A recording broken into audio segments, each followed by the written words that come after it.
Chaz West. I was a vocalist for the Jason Bonham Band, Lynch Mob, and Foreigner. Oh my gosh. How did you meet Jason? How'd that Bonham It was great. You know, I beat out 700 and something singers, and within a few weeks, my whole life changed, you know? Where were those auditions held at? LA, London, and New York.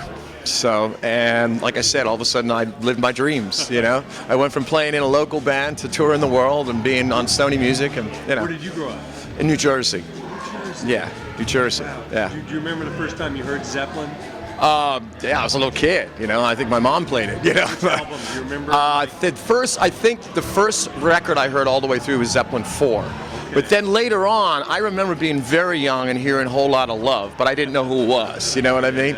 So, yeah. So. Oh, that's amazing. Yeah. You're going to be playing some of those classics. Yeah, we're going to do some of that. We're going to do some Dio, and, you know, we're going to do some 80s, 70s, 80s metal, you know. You got Rowan over here. Yeah, I got Rowan and then Mitch Perry and Sean McNabb and Krigger, so we're going to have a good time. Yeah, definitely have some fun. Now, I know we're celebrating that days of freeform radio. Right, When exactly. You turn on the radio, you used to hear all sorts of Exactly. They used to go deep on the album. That's right. You know, Yeah, what are yeah. your greatest memories of growing up with that era of radio? Well, I mean, when I first moved out here, I think KMET was only around for like another year or two. But I like the fact that they used to play like 80s metal bands when they were new, you know. I mean, they'd only been around for a few years maybe or so.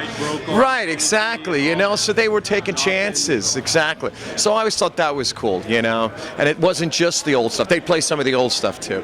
And I miss that, you know. It's hard to find anymore, you know, especially out here in Southern California. So, you know. And what advice do you give to that young singer, young band today?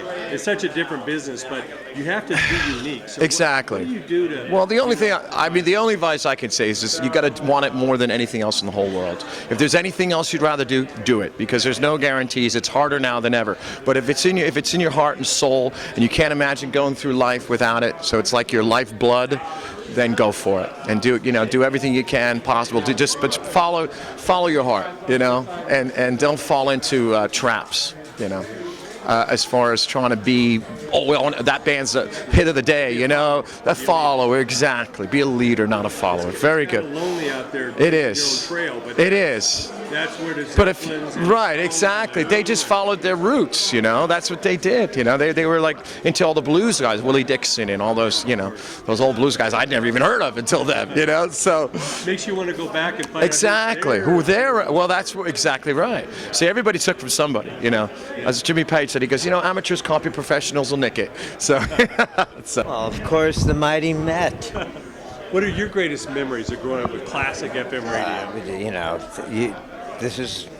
we miss radio like this. I mean, back then you had DJs who cared about what they played, and they thought about the songs. They had an input into what was played, and it was a different world. The legendary Jim Ladd and Dave Gonzer and Cynthia Fox. I mean, these were people that had a stake in the music. Yeah. They actually played what they felt as opposed to pushing buttons and reading a teleprompter. I'll tell you what, music suffers without people like them today, because they were instrumental in giving people good taste, which seems to be something that doesn't happen too often these days. Well, I know you guys are going to be playing some of the classics tonight. This audience is going to eat it up. What message do you have to those young players out there today? What do they need to concentrate on to have a shot at rock and roll? Play what you feel and mean it. We'll be playing with Mitch Perry and Chaz over there. And who else? We've got Krigger on drums, and we've got Sean McNabb on bass. And we're just going to bust out a few Zepp songs and all that good stuff. Amazing. So it's going to be killer. We just had Slash on stage with George Thorogood. Yeah. What a special evening. You know, we're really celebrating the old days of freeform radio, where the DJs got to play what they wanted. They broke artists. Yeah. What's your greatest memory of radio?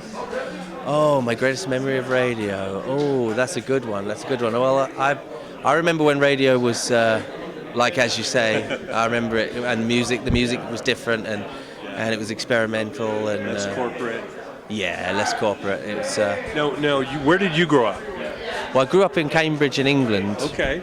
And but I was in LA by the time I was 17, and I've been here since. So course, joining the great Ronnie James Dio. Rest in peace. Rest in peace. Yeah. amazing, That's amazing. yeah. I know there's going to be another big ceremony at Ronnie's gravesite next year. Yeah. Can't wait to be a part of that. Which Wendy will be putting Yes. and I'll be sure to be there as well. Okay. Yeah, I'll be great. definitely being Now, there. now, growing up in Cambridge, how did you discover new music? Was it pirate radio or sharing tapes with people? Or Oh God, I don't know. I guess I heard. My dad bought me a Jimi Hendrix CD tape. Wow. Yeah, and I found some tapes at a bus station in a bag. It was Zeppelin, Ford, Rush 2112, because there wasn't a lot of kids that were into rock in my school.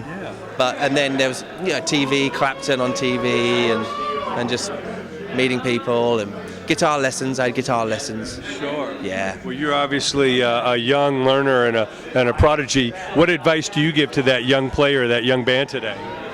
Practice, and you got to love it. And if you just keep a hand in, it's something that you can enjoy for your whole life, and it just gets better, because you never master it. All right, you can all clap along.